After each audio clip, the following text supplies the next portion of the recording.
Welcome to the Voices of War, a podcast with a simple vision to bring to life the true costs of war through the voices of those who've lived it. I'm your host Maz, and I hope you enjoy this episode.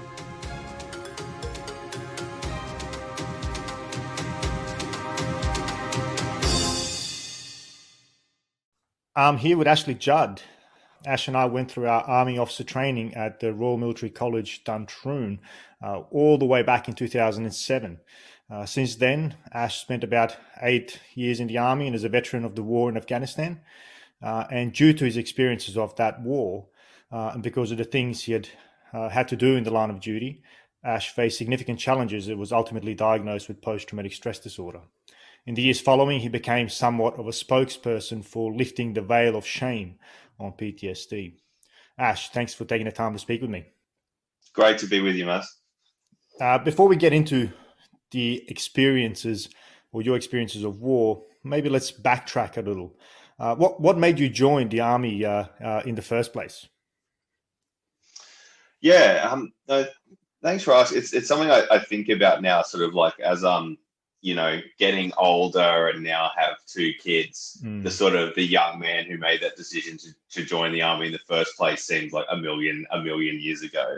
But probably like a couple of things. Like one was that I was really influenced by the attacks on September 11 and the Bali bombing. And so probably 2 things then I was at the University of Sydney. I was studying economics and international relations.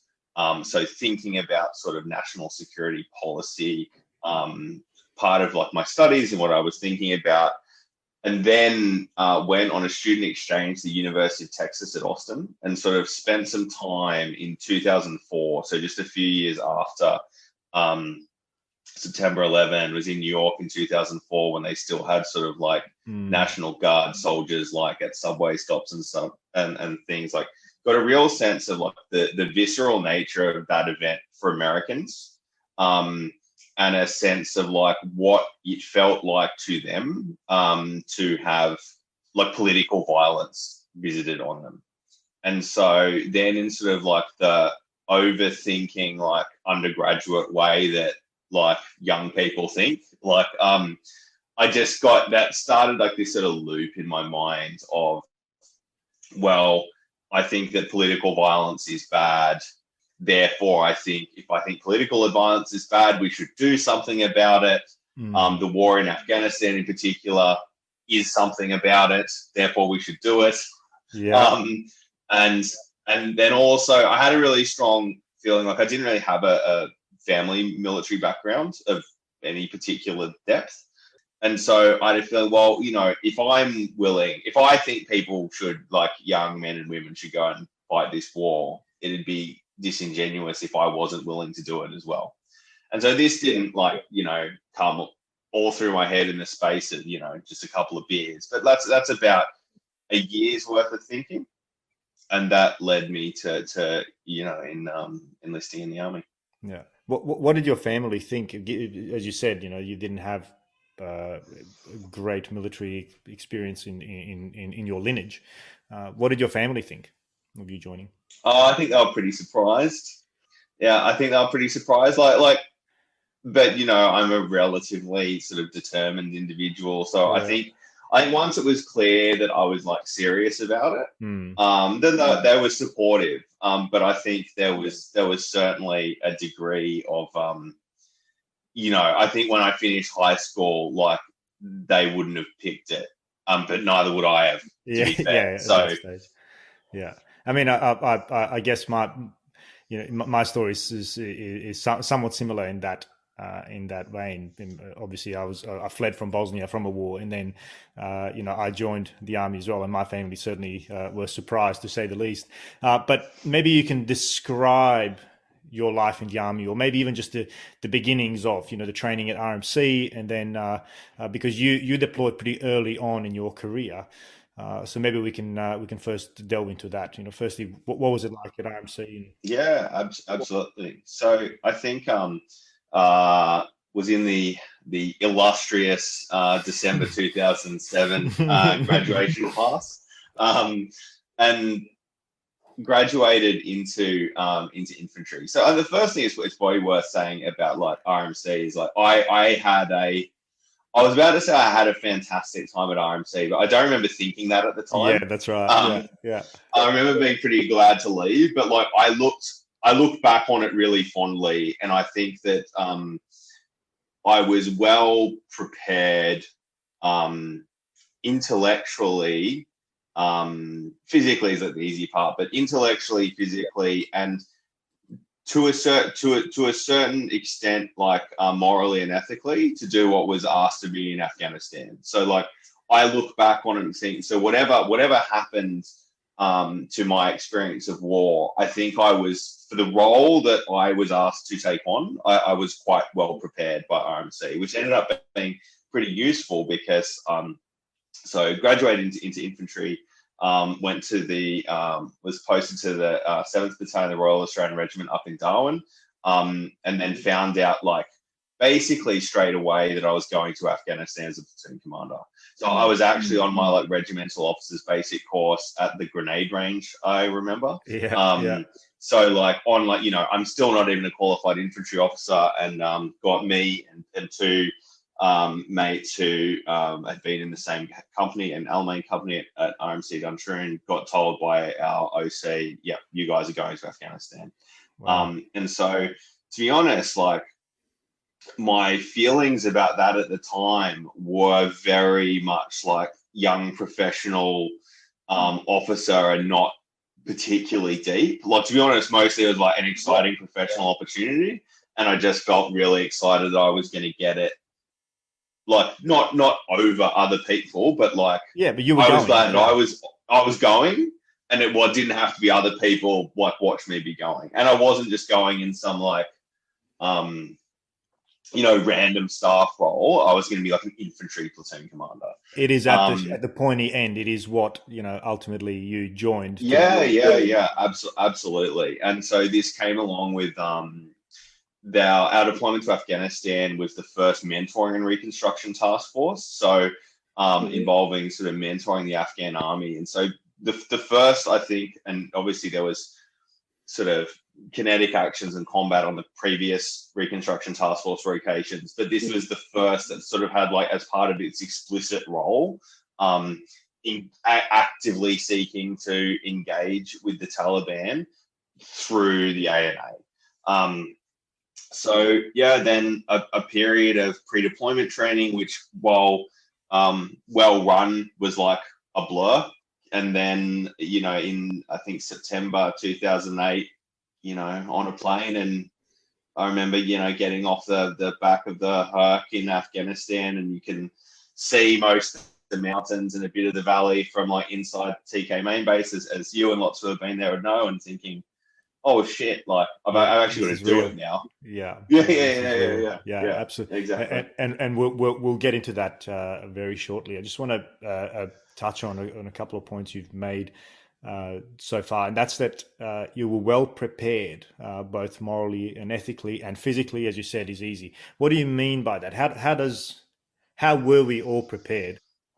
I think we were prepared in the sense that definitely. So I think largely like morally and ethically inculcated with like a sense of duty in a pretty healthy way. So in terms of like it's a job of like service primarily, and duty, it's like quite naff, but like the motto of the regiment being duty first, like it's the RMC was very strong on so I think ethics, particularly not lying and being honest, putting yourself and your own interests last, and the interests of the mission and your men first, and duty in terms of I think there's a protective mechanism that can come unraveled a bit later, in that when something's controversial or not, like Afghanistan wasn't World War II. Like most things aren't like moral. Most things aren't morally unambiguous. Yeah, and I think very few people would say Afghanistan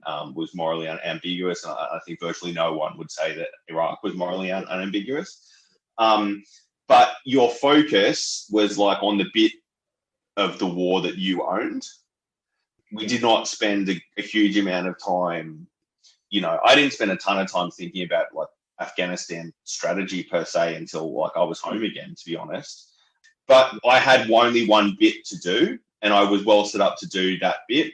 And then sort of like professionally and tactically, when stuff happened to me, I knew what to do.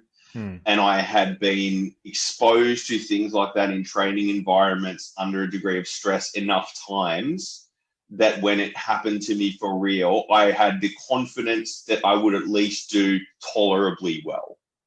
And I think one of the most important things in training is not just that you intellectually know what to happen when, say, bullets start flying, but you have enough self-confidence that like you're like, oh, okay, I'll be okay.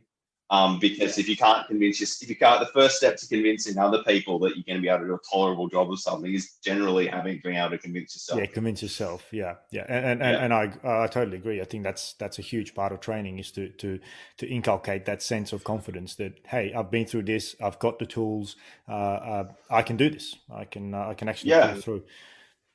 So when you then marched into your unit as a brand new lieutenant, just finishing your regimental officer's basic course, about to deploy into, at that stage, a D war for the Australian Army, taking over a platoon of, presumably, I think you said, and we'll mention both your appearance, firstly your TEDx talk in 2015, but also your interview with Jenny Brocky on SBS in Australia. What was that like, being a young platoon commander, relatively inexperienced, and I'm assuming a lot of your soldiers had already been to Afghanistan, or at least to some of the other operational theaters? What was that like? It was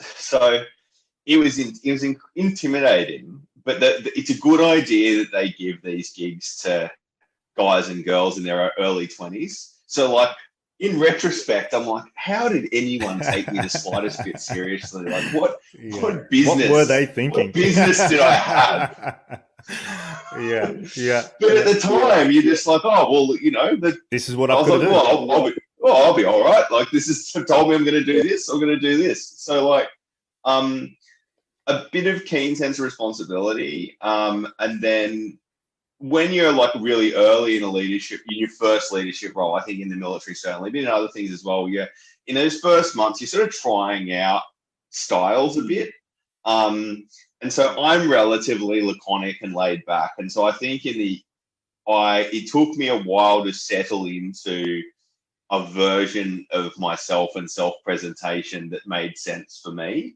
But I was lucky to have, corporals and a sergeant had like tons of operational experience, and that was like, that was a benefit. So you can look at it and go, you can look at it and be like personally intimidated, or you can the view I mostly took was like, well, at least thank God someone will have done it before. Like, yeah. But it's a pretty serious responsibility. I mean, you're ultimately, in charge of this platoon, and in this case, all men, or presumably largely young men. And I think you've made the point a couple of times that appears to at least have a significant influence in how how we send people overseas. That it's generally younger people. Perhaps for us as men, it's we have a whole lot of testosterone during those younger years, and that's probably part of the part of why we, as you alluded to, have the orientation to even go into the fight. Yeah, I was definitely super conscious of. I was very conscious of that. Like I talk about, I talked about before being sort of, didn't spend like an enormous amount of time on the strategy, or like, the big picture. It's certainly not of alternate paths. Like certainly not of like, what could we do to reach the same political outcomes without the use of military force? I didn't spend any time thinking about that at the time. But of course, like, with the soldiers, like, if you're doing like a tactical training exercise, like blank fire or something, and it goes a bit like pear-shaped, you're certainly super conscious that like, if you F things up, that it's real, and like you can hurt people and people can die. Yeah, that was certainly like a weighty thing. And also you're very conscious, like, of the importance of projecting confidence and acting in a way that can give confidence to your subordinates. And that's like quite lonely and quite hard work, actually. And because I think when you're really junior, you're probably less inclined to ask for advice or to show vulnerability than that is probably helpful. And like, I think you feel, whether for better or worse, you feel like there's some level of achievement you can before you can just sort of be yourself a bit. And I got comfortable in Afghanistan, but it wasn't till like the first time we'd been in a gunfight, and you know, I'm not sure how well I did particularly, but like it wasn't obviously dreadful. So that was some confidence building. But like, you know, you feel and there is a need to have like a degree of personal presentation that is about projecting the image of leadership that you want. And that's work. If that's not what you're actually feeling, like that is emotionally taxing. And constantly feeling like you need to personally know the answer straight away for what to do, as opposed to seeking some counsel and eventually making the right decision. I think that the latter is better, but it takes a while for you to sort of work out how to do that, I think. Yeah, and I think that's an important leadership lesson right there. And I think both you and I will agree the Army does that exceptionally well, particularly as officers. We're very lucky to oftentimes have good senior non-commissioned officers who will help us learn some lessons along the way. Well, yeah, absolutely. Although I did have it was excellent, but a leadership challenge at times. So I actually had two sergeants, because which is an anomaly, right, for a platoon. Is it? That's an anomaly. Yeah. So for the listeners, like normally you'd match this sort of young lieutenant me with a second in command who's an experienced senior non-commissioned officer, a platoon sergeant, and I had a great infantry sergeant. But to deploy, we actually had some cavalry armored vehicles come with us. And so my two cavalry vehicles were commanded by another sergeant. And so absolutely, we had this fantastic organization with amazing firepower and capability, but I did have the leadership challenge of having to sort of, finding the most appropriate role and like, how does that work? Because that is a bit different. But they were both, the professionalism of both those individuals meant like it absolutely worked. Yeah. But was the challenge for you as a leader, or for them, between them two, kind of recognizing allegiances to you, or where was the challenge? I think it's both, and I think you've got to be really conscious of a leader if you have subordinate leaders of making decisions, and there's always a bit of like theatre in the way we present ourselves is how the world receives us. It's how the world receives us. You can think things in your head, but the world receives you in the way that you talk and move and act. And so I think I learned a lot about being really conscious of giving leaders that worked with me the space to do particular things, to allow them to project what we wanted to get across. Is much more effective than sort of me saying X is going to do this and Y is going to do that. And certainly a lot more than me just thinking it, because that doesn't tell anyone anything. I might be comfortable by it, but look, people don't know your thoughts. But typically I think it's show rather than tell is a more effective way of, getting what you want across. Yeah. All right. So you then deployed towards the latter part of 2008. And you said you had a significant organization. Maybe tell us a little bit about that. And then what was your job, for the uninitiated? Maybe put it into simple speak. What did you actually have to do on the ground? Yeah, sure. So the organization first, we had nearly 50 soldiers. So basically we had an infantry platoon of about 35 guys, which had 4 armored vehicles, 4 Bushmasters. We also had 2 cavalry vehicles with 6 guys. And then on effectively every mission, we would go out with the same fantastic section of combat engineers, with another armored vehicle to help sort of look after the explosive device threat. And on top of that, normally like some artillery, an artillery individual to help us coordinate air and artillery, and a medic, and then, all sorts of other, people that needed to get out into the battle space to do a job, essentially, where my role was transport and security. And the role of our platoon as part of our combat team was that whilst the specific guys in our battle group that were mentoring the Afghan army to fight, with the idea being that the Afghan army would lead the fight with our support, we would help to provide security to them. So basically, if the Afghans were going to like search someone's like house or kala, like their house in a village, we might help with the cordon around it, or we might patrol in depth of that. So basically to beef up security around the Afghan army so that they had the capability to build their level of knowledge and understanding, because they were doing it wasn't training, right? They were doing it live against a live enemy. So essentially, what did that mean? It meant essentially patrolling in the green zone as a formed platoon, looking for the Taliban, more or less, and occasionally finding them. Yeah. And for the episode notes, I'll also put links to your TEDx talk and also your interview with, on ABC Insight. But you've talked about that during that time, during your deployment, you had been involved in a number of contacts, and one particular ambush that it kind of, I think in your words, it really kind of changed your life in many ways. What happened, kind of more broadly, but then we can narrow down maybe into that one specific incident.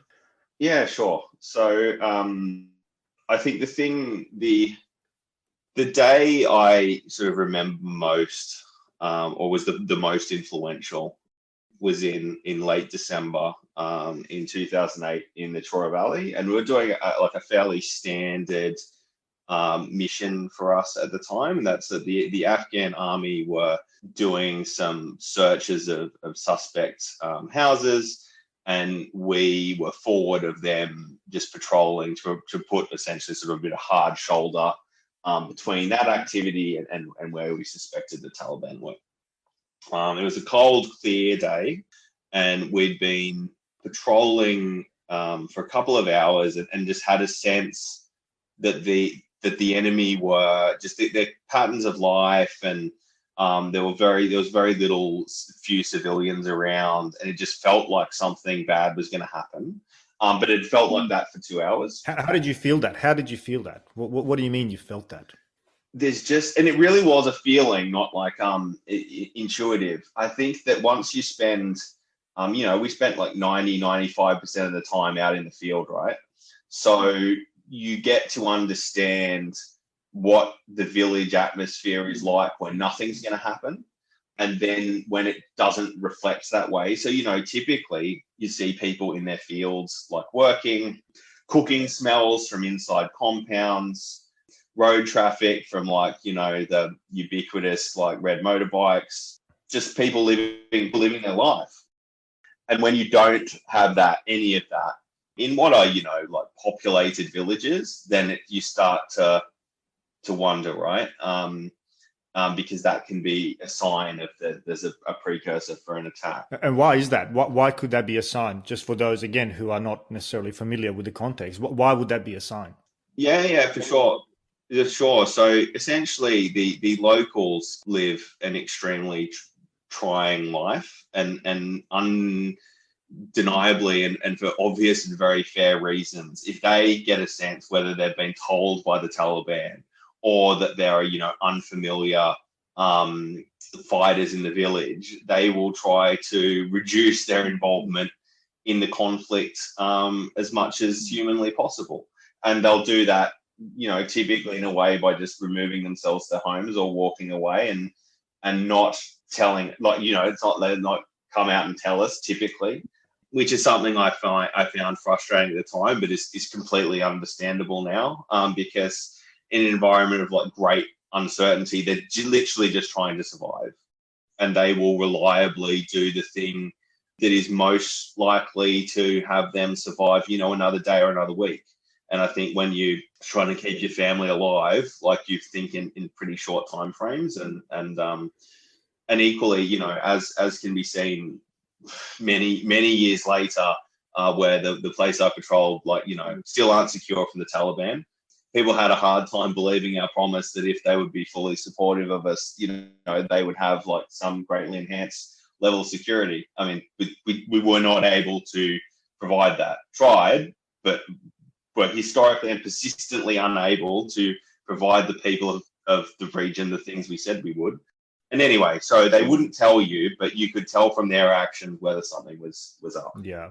So that's the idea of the pattern of life is different.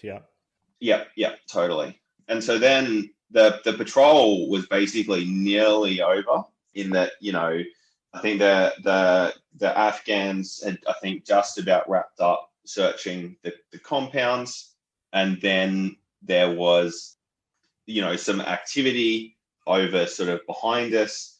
And then we were like, well, we'll press ahead one more field. And so the fields that for the many people who haven't had the joy of patrolling the green zone in Afghanistan, it's sort of like a patchwork of fields that are bordered by deep aqueducts, because they use actually quite an ingenious method of irrigation, where aqueducts are built around every field, and they'll knock down the walls, like flood a field for irrigation and close it up to move the water along. Water rights being a particularly important deal over there. So you were secure. You could secure yourself or get cover from observational fire in these aqueducts, but out in the field you're open. So we pushed across what was going to be one more field, and reasonably quickly came under pretty intense fire in the open. And I remember going to ground, and so the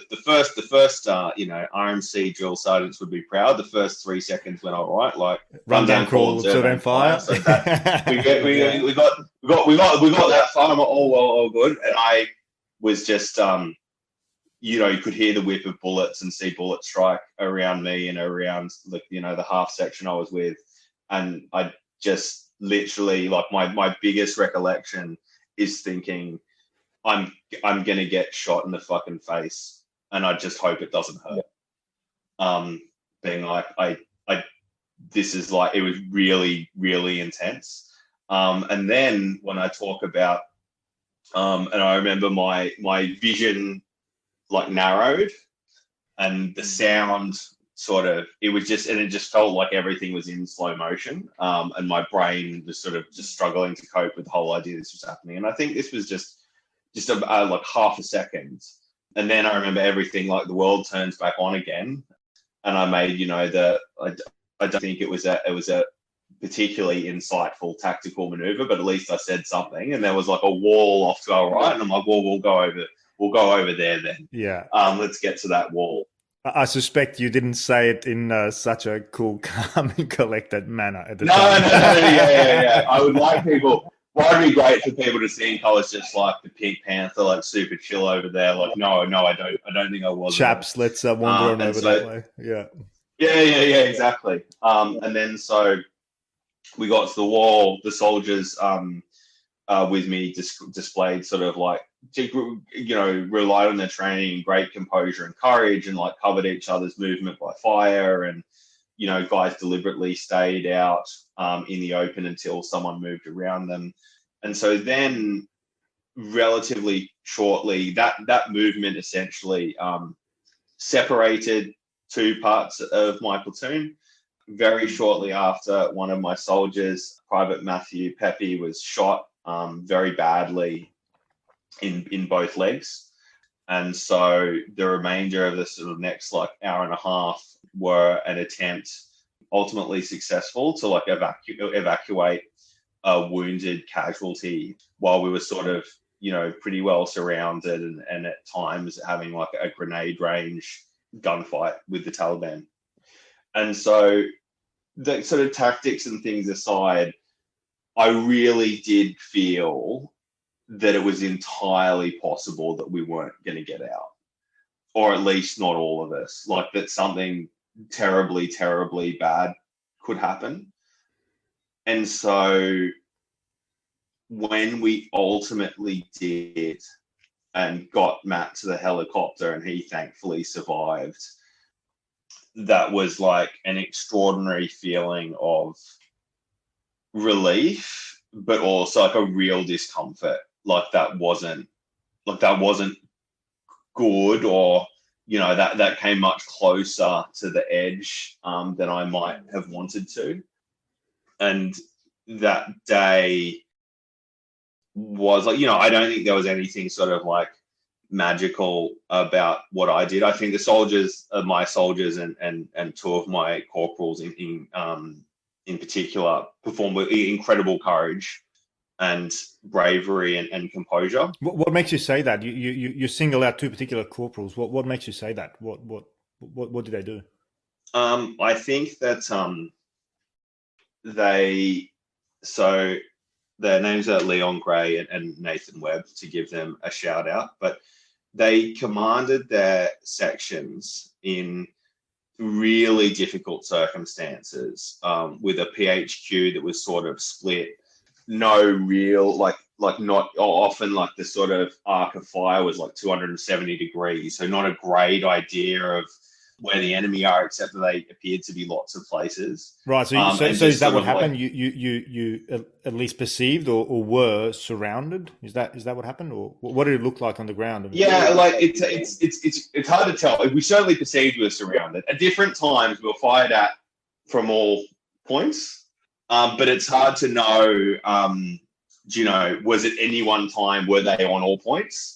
Because they were sort of like moving in small teams. So I think, I always perceive, like my own personal experience of combat is, some people like are really sure there was like X guys and they were here.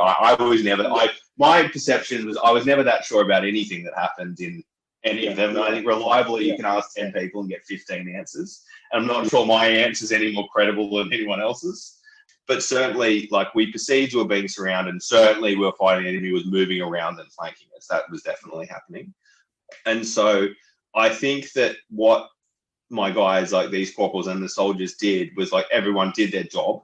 So focused on the things that they could do. So whether that's like, firing into your arc, or being the medic and like treating the wound. Like the guy who, like, when Matt was shot, the soldier who initially put a tourniquet on him, like, did so like underwater in an aqueduct. Like, when you have to do hard things, you generally have to do them under stress or in like this unideal way, where not everything's perfect. You just have to sort of overcome it. And then to the degree to which I did anything, like I like kept it together, just to, like, that, my personal recollection how it felt was keeping it together like just enough. But I never really felt like I had a particular, maybe that's a fault, a particular master plan. Like, we're going to do X, Y, and Z, and then we'll get out. It was more like, if we do this, we'll be good for like 10 minutes. And then we might buy some space of time to think about a new thing. But again, that makes sense, because it is, as you said, time stopped still for a moment. I mean, it's all hell's breaking loose around you. You don't know what you're dealing with. There's so much uncertainty. So in a way, it makes sense that your leaps and bounds temporarily are very short. Let's get to the next, let's survive the next 5 minutes. Let's survive the next 5 minutes yeah, exactly. And then the circumstances might change to your advantage. I think there's somewhat of a, like, I don't know if it's a life lesson, but like a tactical lesson there about being a bit patient. And like, you don't have to solve everything with like a Napoleonic masterstroke. Sometimes just being around and being calm and not having some ammo left in 10 minutes is okay. Everything ends. I mean, it's like all things end. So yeah. How did it come to an end for you guys? How did that ambush effectively come to an end for you guys? So with the help of some very good and very close to friendly forces, deliberately fire from our as well as our cavalry vehicles. But also what was super helpful was when the casualty evacuation helicopter came to pick up Matt, it was escorted by an Apache helicopter gunship. And I think by the time the Apache did its flyover, the enemy were unenthused about continuing the fight, and also they had taken some of their own casualties. So we were able to get back, and And you know that, as in you know that they took casualties, as in you could see, or you. Yeah, I didn't. So like I did see enemy go down. We didn't recover any bodies, but like I did, and certainly other guys like confirmed that they saw it. I mean, to me, always like the numbers and stuff, like how many were there and how many casualties, is like the blackest of boxes to me, to be honest. So I don't know. There were definitely some. Like I saw some, but ultimately, I mean, it's not a matter of numbers. I mean, it's not that's not what the purpose is. About finding out. It's more about the feeling of what's happening on the ground. And you opened this part of discussion with a feeling that you're about to get shot in the fucking face, right? And that is massive, right? That is a massive thing to be confronted by, as somebody who's not only young, relatively inexperienced, although trained, but now in charge of 50 soldiers who are all looking to you to get you out of this shit fight, basically. Well, and I think like one of the things that really helps is I genuinely think that I was more scared of doing a bad job than I was of getting personally injured. And that might sound like I'm giving, massive, like blowing up, pumping up my own tires, right? But I think like it's just a really good sign of the training I had mostly. Like it was just like at RMC, like just beaten into us that like your job, and that becomes, it's not just like intellectual. In fact, it's far more than intellectual. It's beaten into your sort of personal moral code and ethical code, that it would be an incredibly shameful and wrong thing to do, to be more worried about your personal safety than the mission and the men. And that actually works. So I don't think I'm like magic for thinking that, or even particularly good for thinking that. But I'm the product of like an effective training regime that got me to act that way. And when it came to it, I was able to do so. When I very much doubt that, if you could just have taken me, 4 years before, just again, young man in his early 20s, and somehow downloaded into my brain all the tactical knowledge and stuff, like, would you do all the same things? Like, I don't think so. You have to, if there's an effort to get people to act in this way, there is a whole like structure and logic and symbolism and lots of things play into the idea of getting like any number of individuals to do something dangerous all at once in some sort of vaguely organized fashion. Yeah, and you mentioned also here, but also in your TED talk, I think, about the camaraderie and the bonds that are forged under these types of circumstances. What are these bonds? I think it's just like there's just something incredibly bonding as a human about like shared hardship. Like that you have a tribe essentially that you rely on to live. For all aspects of your living. You all eat the same food. You exist when you sleep. You're in a perimeter and you rely on the security of these guys watching over you while you sleep. I'm just like, as the platoon commander, I'm essentially like a guy. I've got a rifle, but like a dude with a radio, a map, and a couple of Chinograph pencils, right? Like Yeah. All the actual fighting is done by the soldiers. And so I'm relying on them also for my security. They're relying on me to make tactically appropriate and just decisions. And I think so there's something really, when you're in an environment of great uncertainty, there's something really bonding about at least knowing who you can rely on. Like, we don't know what's going to happen, but like, people are on my team. I've got a really tight team. And I think humans are like a pretty communal naturally. Like we don't always live the most communal lives in the modern sort of era. But I think when put into that structure, people thrive. And I also think it just became like really like heartwarming to see just some of these like young men, like really young men. Like, I mean, I was young, but like, I think I was still in the top third, like oldest third for age.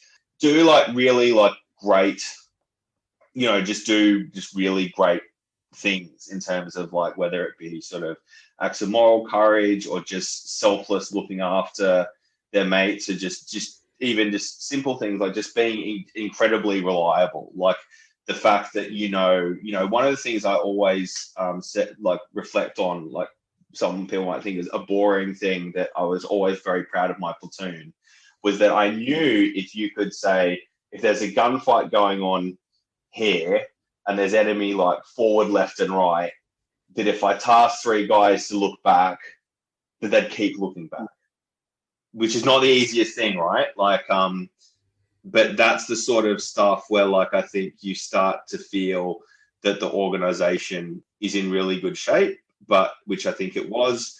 But I also, I mean, one thing I reflect on later is that it was optimized like for a task. And so I think that then there's a cost. There's a cost to that sort of later. What do you mean? I think that it's when tribalism relies to a certain degree, explicitly or implicitly, on like othering people. So the military sort of big on this, and it helps build bonds of camaraderie. Like we wear different colored headdress, we wear different colored lanyards, we call each other different things. We have actually like a really complex social hierarchy of things where like lots of infantry people incorrectly and often quite boorishly perceive themselves at the top of. And so all these social structures matter a ton to how we bond and how we relate to each other in a military context. And I think that often the depths of those bonds are made at sort of the expense of the ability to interact with others like on neutral sort of ground, like on their own terms. Like one thing I reflect, like the ability even to do something as simple as like talk to a member of the Afghan people, but without the prior that like what we all want here and what everyone's focus should be is finding out where the Taliban are. Like sort of removing like your impatience for like, I need one thing from you and I need you to tell, everything. Yeah, it's very binary, right? It's very binary because it's almost a clash of different identities. You're not necessarily part of my tribe, but we have what I perceive as the same goal. So let's just do this transaction so that we can both go forward and achieve our goals. Yeah, exactly. I don't necessarily need. Yeah, exactly. And I don't need you. Yeah, to be everything not in your tribe. Everything not in your tribe becomes a transaction and viewed through the moral code of your tribe. But like, not everyone has the same moral code or focus. And so when you break that tribe up and then go home in particular, then that becomes hard. And because normal civilians, or as I would call them, normal people, don't prioritize things in the same way for very good reason that they haven't had to for like very specific circumstances. So I think this is where we start, or I mentally start to touch on PTSD stuff. It's just, I often think of it really, and particularly the way my own PTSD, which ended up being diagnosed with, manifested early in the piece, as just like a hyper adaptation to an environment that was no longer appropriate. So you can think about it's a disorder as like pathologizing it. But if we just take that away for a second and describe just as a set of behaviors and thoughts, largely what happened is I think I actually became really good at being like a platoon commander in Afghanistan, at least by the standards of like, not asking for external credibility, but to myself, I felt like really confident that I could do a good job at it, and that then the behaviors that were rewarded both within the tribe and by my superiors and by things that actually happened on the ground became the behaviors I was most comfortable in demonstrating. And they worked there, but that was like a pretty weird there, and not representative of the rest of my life. So the behaviors and the thoughts didn't match the context that you were in when you came back ultimately. Yeah, exactly. I think one thing that's quite, I liked the intensity of Afghanistan. I liked that everything really mattered. And there's a great deal of fulfillment, because whatever your sort of political views on whether you should be there or not, when you're actually there, well, you're there. And so you may as well do something useful, and certainly try as best as you might to get yourself and others alive. So it's intense, and so that intensity becomes a bit addictive, and then I think you start to give yourself a bit of self-raps about being like a serious person, but when you get home, not everything has to be at that level of intensity, nor should it be, because it's actually really emotionally draining. And I don't think that we realize the degree to which even our own ability to perform to that level is extremely time bound. I mean, even just obviously, as everyone who's been there knows, the Afghan National Army's discipline wasn't great, right? If you judge it by our standards, and to be honest, if you judge it by any reasonable military standard, the discipline wasn't great. But one thing I didn't spend very little time thinking of back then is yeah, sure, but they're here till the bloody war ends, and afterwards. Whereas I know when I'm going on leave, and I know when I'm going home, and I know when I'm going back to main base TK. And so there's just a lot of context and wisdom that comes with age, where you look back and think of things with a lot more nuance. But to be honest, I don't think any of that nuance would have helped me be a platoon commander particularly. I don't the subtle distinctions would have probably got a bit in the way of a bias for action, and a bit in the way of having the confidence to real clarity of thought. Whereas now I have this sort of, I'm much older and I've got some kids, and maybe 2% wiser, and I can think of complexity and nuance and everything. But no, it wouldn't have bloody helped at the time. Not really. I mean, and again, as we said before, that's the reason why we send young men mostly into those types of operations. Those types of missions. That is absolutely. It's a good system. I mean, at the point at which you've decided to go and fight a war, that decision is a separate issue. But at the point at which you've decided, you should fight it as well as you possibly can, with the best available resources that you have.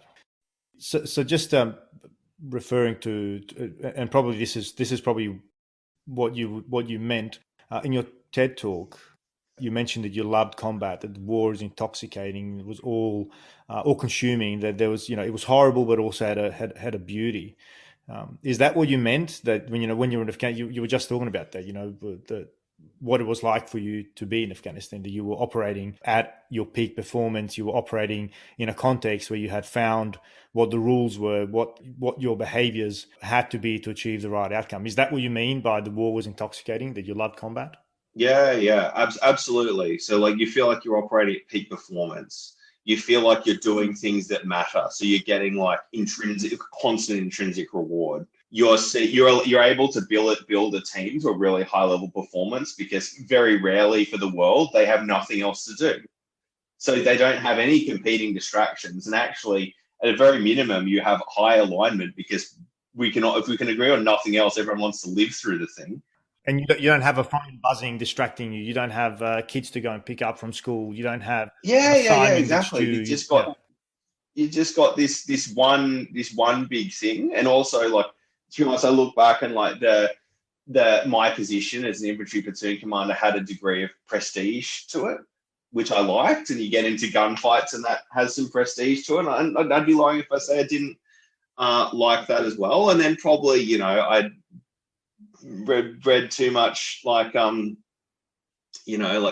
as an undergraduate, and had very just undergraduate ideas about being going out in the world and doing big, exciting, manly things. Yeah. Romanticized the view of the world. Yeah, an extraordinarily romanticized view of the world, which sort of absences a bit of nuance, but like gave me, it was an enormously integral part of my identity. Like when I was there, definitely, but even after, I spent like a significant number of years essentially like in mourning that like the most important, impactful thing I'd ever do, I'd already done. Yeah. Okay. That's interesting. And really struggling to see, like, you think there were other things I'd like to do and want to do, but like not being able to imagine like a world in which I didn't spend like most days thinking or talking about what happened in Afghanistan, which like wasn't particularly healthy. And fundamentally became part of like what was like a mental, significant mental health distress that like I will have with me for the rest of my life. So was that part of the unraveling, so to speak, or I think as you referred to it as the long shadow of the war that followed you back? Was that part of it? Yeah, I think definitely because I idealize. So there's a couple of things that happen together. One, I had sort of your traditional, like, I think there were three sort of aspects of the sort of distress I was in that you could wrap a bow in and call sort of the PTSD and major depression diagnosis that I've got. So one was just like the persistent imagery of the conflict itself. Mm-hmm. So like flashbacks, like physical reactions, like being hyperreactive. That was one part. And then two sort of aspects of, I guess, like a bit of like moral injury. One being just like, well, what on earth was the point of all that? And these are two ideas that are a bit sort of juxtaposed. One being like, what on earth was like the point of all that? For our soldiers, for myself, a little bit at the time for the people of Afghanistan. But to be honest, this is pretty inward thought. Like, what was the point About of your that? tribe, yeah, and that makes sense. Yeah. Yeah. Yeah. And then for me, just like just feeling increasingly distant from like the identity I was most happy with, which was like as this like sort of warrior. And the more distant I got from that, my job and just being in civilian life, and just became like really, really sort of like deeply unhappy, depressed, essentially. And how long after from when you came back, or did it happen immediately, or was it sometime later? I think about 6 months after I came back, it started unraveling in terms of, persistent bad moods and recurrent imagery in my head. But it wasn't till I came back in mid 2009. It wasn't till like late 2010 that I was diagnosed. And at the point of my diagnosis, I was like very like, off the rails. I was drinking extremely heavily. It was impacting my relationship with my then wife. And like when I went to the doctor, I was at the School of Infantry as an instructor. And when I went to the doctor to like talk to someone, it was just like this outpouring of grief because I was like, I don't think I've ever felt truly suicidal in terms of like having an active plan. But that's one of two times in my life I've definitely felt that without some sort of intervention that is beyond my capability to do, like I don't know how I can do anything. Yeah. Yeah. Like that something bad will happen and I don't really have a fully formed thought of what it is, but without like someone's got to do something right now and I don't know what that is to help me. Yeah. How did you know you were at that point? How did you know that it's time to go and see someone? I think it was just at the point at which I have found that when you're in mental distress and you don't share it with people and when you're aware that we spoke earlier about how people perceive you is in like words and actions, not in thoughts. People don't know your thoughts. They perceive you in what you say and what you do. Yeah. So I had a fairly well adapted idea that my thoughts weren't any good. So I'm expending like enormous cognitive energy on making sure that my words and actions are like as appropriate as they could be. They don't And match when I your thoughts. started, exactly, but as that starts to fall away, you become like, I was self-aware enough to know that that was like, bad. Like, so for example, I remember just like being incredibly angry, over angry and emotionally and unhealthily angry at like a trainee at the School of Infantry for some like tactical infraction of like minor importance. Yeah. Because in my mind, this is like on the scale of sort of crimes, this is a 12 out of 10. You're going to get your mates killed. Not in the way that they tell us at RMC training, but like I'm emoting like you actually could have got something killed. Not in the level it should be, like a 7 out of 10, so that, to raise his stress levels and have him understand that why this is important. That, that there's a space there for a bit of like theatrical emotion. But this is like real honest to God, like anger for me. And so that inability to calmly perceive the world and just to react emotionally and not think was just so like everything was feelings and nothing was thoughts. And I just couldn't like move without this gigantic well of feelings being everything. And that's the point at which I needed help. Because I don't know what would have happened if I didn't, but I was very conscious that I had to do something. Yeah. And I mean, subsequently you became, thankfully, I think for the rest of us and for the army, you became somewhat of a spokesperson for PTSD, particularly as a young officer coming out and in many ways setting the standard for your subordinates, your peers, your superiors, that this is something that we shouldn't hide, right?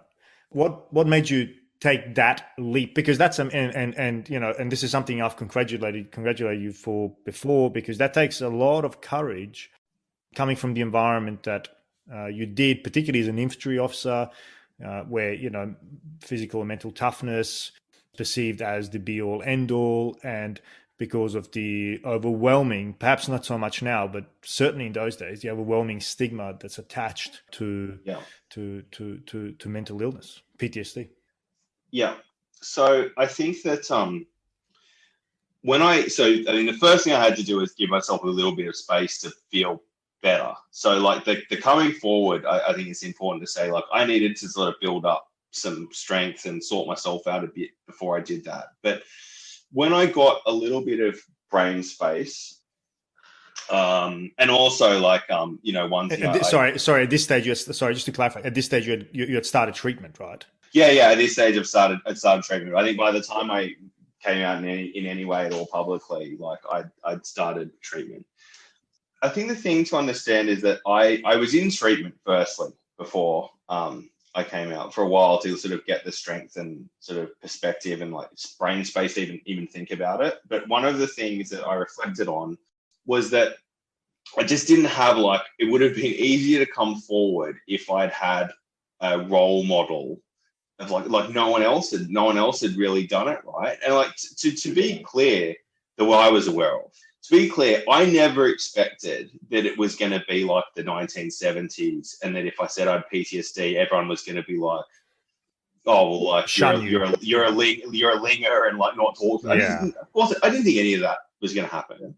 But what there wasn't that I could see was an ability to say that and have people simultaneously be like, "Okay, he's got this this health issue he's getting treated for." But I still see him as like a competent professional who has a future in the army. That's what I didn't trust. And so one big thing that made a difference was, if you remember General Cantwell, who had been the commander of Australian forces in the Middle East, and had also been as a junior officer, because I read his book, had fought on exchange with the British Army in the First Gulf War. And so he wrote a book about having, like a pretty severe mental health episode. And I admired him for his bravery, but what actually got me more interested was, I think the response from the service community was like quite positive. And then so that was one thing. And then the other was I was seeing, certain of my soldiers having like severe mental health drama. And like, I was then became conscious, well, like, I might think that I don't have a role model for this, but like, do they? Like, and and so all that led to like really a quite like a kind of spur of the moment decision to talk about having, like, what it started to talk about having had having PTSD, chronic condition, like just on my Facebook, and then getting like 120 comments of like really nice stuff from people, and then most tellingly getting two soldiers individually from my platoon telling me that they thought like that they were the only ones from the platoon who had problems, and like wondering what was wrong with them individually. And just thinking, well, like, that's such a great tragedy, right? Like we had completely unnecessarily, these guys completely unnecessarily had at least, like, it's not going to fix everything, but the pain of wondering what was particularly wrong with them. And so that led and suffering to in darkness on their own. Yeah. Like in like, not, with like not even anyone to talk to about, like not even, again, the bond of a shared experience. And so then once I'd done that at that level, I became I was just sort of like, I always found it uncomfortable. And it's not like I ever really wanted to be like, I don't know, the PTSD guy. And like, but life happens, and I think mostly like your ability to do good things is as much like circumstantial as it is like some grand design. But so it was never a grand plan, but like once it was possible, it was just, I don't know, I was like, this is a thing I can do that's useful. And it was like, I was uncomfortable about it, but just in for a penny, in for a pound. Like, so it was like, well, if I'm going to say it on Facebook, then I can go on TV and say it, or I can go on, be on like an internal like defense video thing. And I think it gave me a lot of, first of all, I think it was just like the right thing to do. I don't think it was like a particularly like amazing thing to do. Like, I'm not giving myself like props, but it was the right thing to do. And that made me feel better, which helped. Like feel useful, which helped, I think, in how I was feeling. What were your biggest fears about it, about coming forward and going public? Losing the opportunity to have a future military career, which is what I wanted.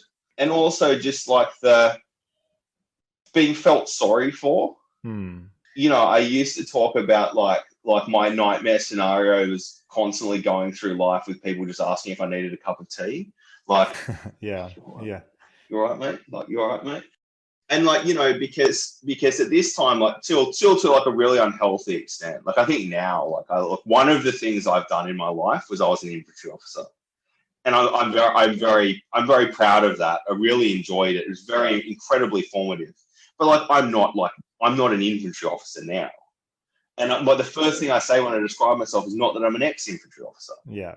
I'm but at that time, like that was me, and anything that sort of came away from that was just like this. It's just not the way I wanted the world to perceive me. Yeah. And what were so were those fears well founded when you came out? I mean, how did it all unfold? Like, I think actually, like, I was very well supported by the army, and really like virtually like sort of like everyone else, which is, we can all only tell our stories. But I know at the School of Infantry, the commanding officer and the OC at the time, and really in a great piece of luck, Dave Allen, who was recently the Command Sergeant Major of Forces Command and was my RSM at 7RAR, was the Wing Sergeant Major at Rifle Wing at the School of Infantry. And so I had some people around, and guys that deployed with to Afghanistan, like Ben Gooley. I had people around when I like first got sick who knew me, and like I got a lot of comfort from the fact that they knew their prior was that like I was like credible and competent as an infantry officer. I think it might have been really hard for me to say anything if I didn't have people that like at least knew that. And then I think that the best thing that happened with the way the army treated me was that I was treated mostly as like the professional that I was. And we started from the basis of like, you can do everything except maybe some things you can't, not from a basis of like, well, you're fundamentally broken and useless. Like what are things you can do? So I actually think that I'm not sure how developed the army's like policy was towards this at that time, but certainly my interactions with people as humans were like pretty good. Like most of the pain I felt about it was, in sort of a pretty self-generated, to be honest.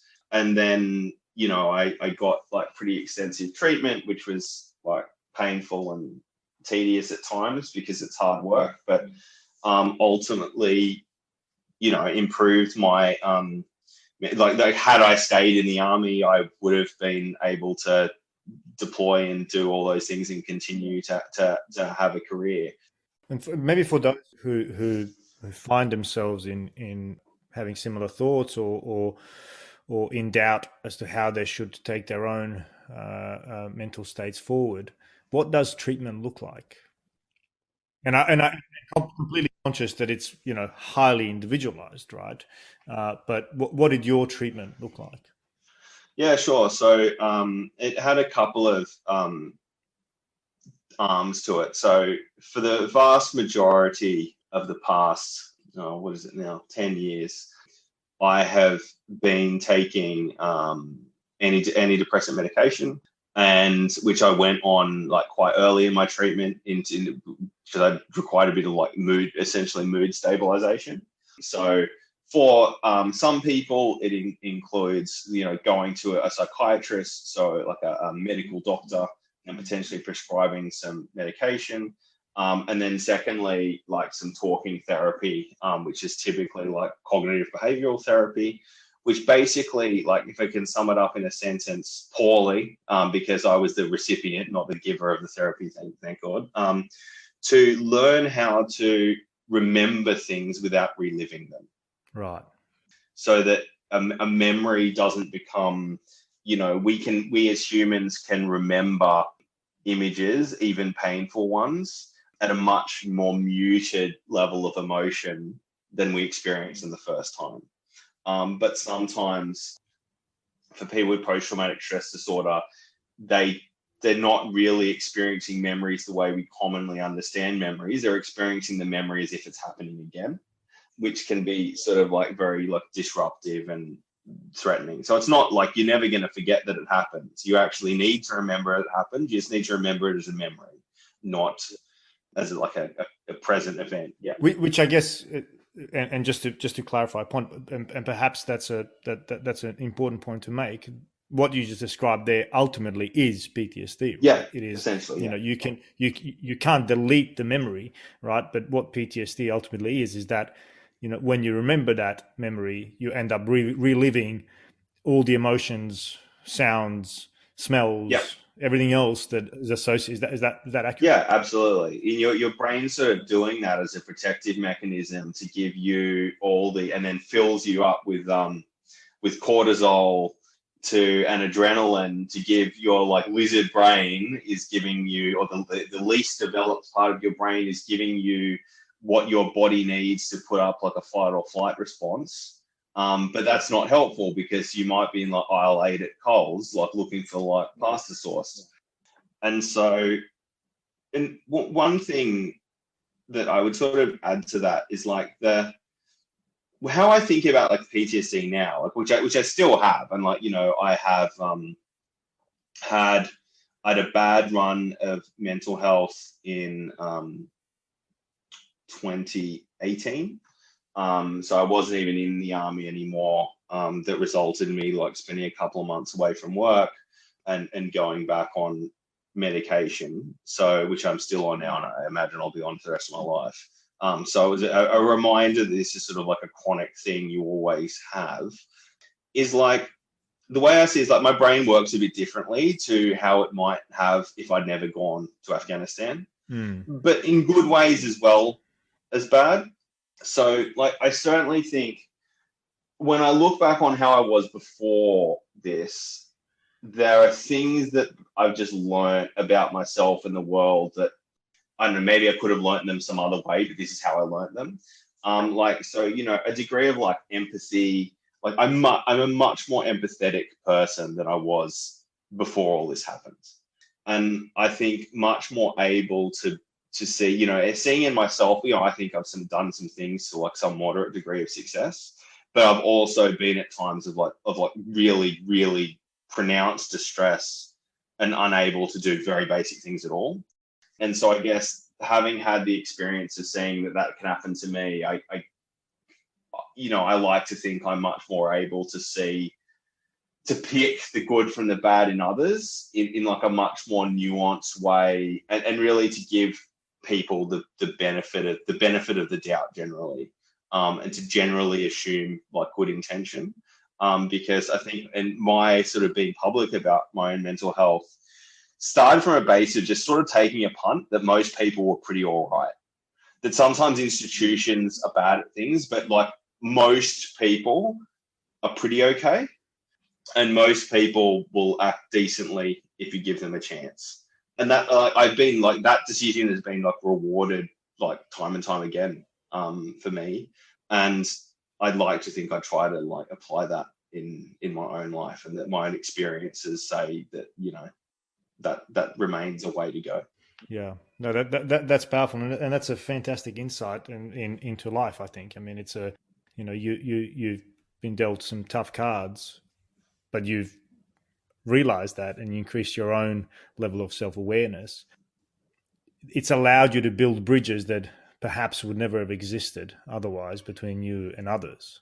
And I think that in itself is if there is a silver lining, that's a monstrous one. Particularly now as a father, now in the civilian world where people haven't necessarily, thankfully, experienced the things that you have. The fact that it allows you to be more empathetic, because we're all struggling, right? Yeah. We're all trying to we're all trying to create perceptions in people through our actions and behaviors that are more often than not, I would say, not very congruent with our mind, right? We're all suffering somehow in some way in Yeah, our mind. absolutely. I know, Maz, that you and I are the fathers of young children, and I think one thing that's taught me is like, like everything is hard, Yeah, like simultaneously wonderful and hard, like, but like life's actually like really like bloody tough for everyone. Sometimes fantastic, but a lot is asked of us, and like the life you have is like that's all you. The thing with cards, that's all you've got, right? yeah, Like if my experience is all I've got to work with, it's all I'm ever going to have to work with. So you may as well get on the front foot with it. And look, that comes after like many years of me feeling like, there were many years of me feeling sorry for myself and drinking a lot and that not being helpful. So it's not like easy to come to this conclusion. But on things that you don't have any choice over, of which like your personal history is one, make the best of it. Make the best of it that you possibly can. If for no other reason, then what else are you going to do? yeah. And that's it's a wonderful way to sum it up. And I think that's it's kind of taken us towards the end of our chat as well. I think appropriately so. But I just want to maybe finish on the fact that as of now, end of last year, I think we've got nearly 500 veterans who've committed suicide and have died as a consequence of their service. And undoubtedly, I think you made a very was that with I think it was with Jenny Brocky. You made a very interesting statement that kind of left untouched there. But you said, "Let's wait until the war ends." Right, to see how many sufferers we truly have because of all the things you've discussed. People are not inclined to report, when the war's still going on because they all want to go back. We all want to go and deploy and do the job, right? Now that the war is largely finished, perhaps you saw something that many didn't. With so many casualties, let's call them that, because that's what they ultimately are. If there are those who are listening, both in Australia but also overseas, who are struggling with recurring thoughts, emotions that are making them feel irrational or act out in a way they wouldn't? What would you say to them?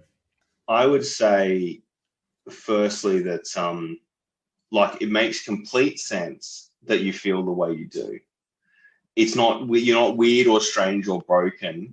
That through having experienced sort of like loss and pain and fear and discomfort, that's upsetting. In fact, it makes you like profoundly normal and human.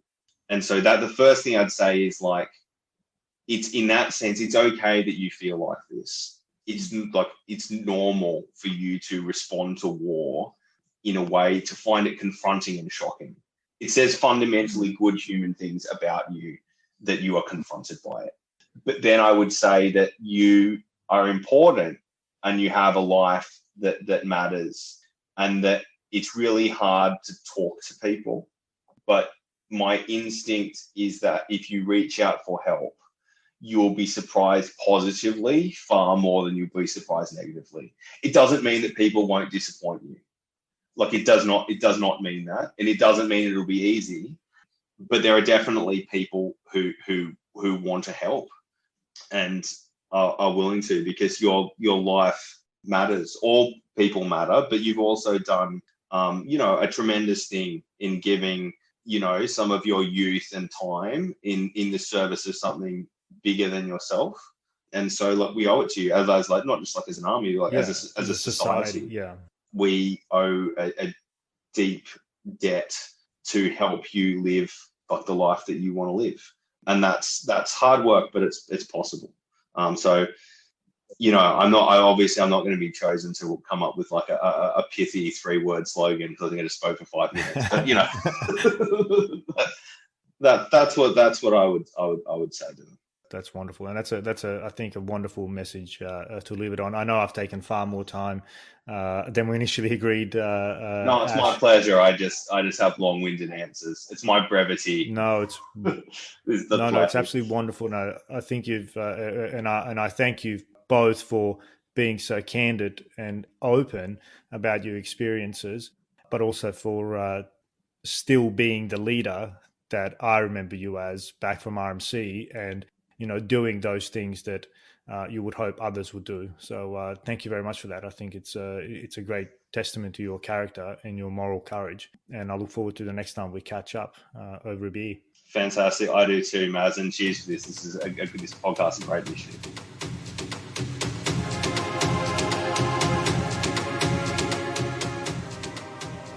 Thanks for joining us for another episode of The Voices of War.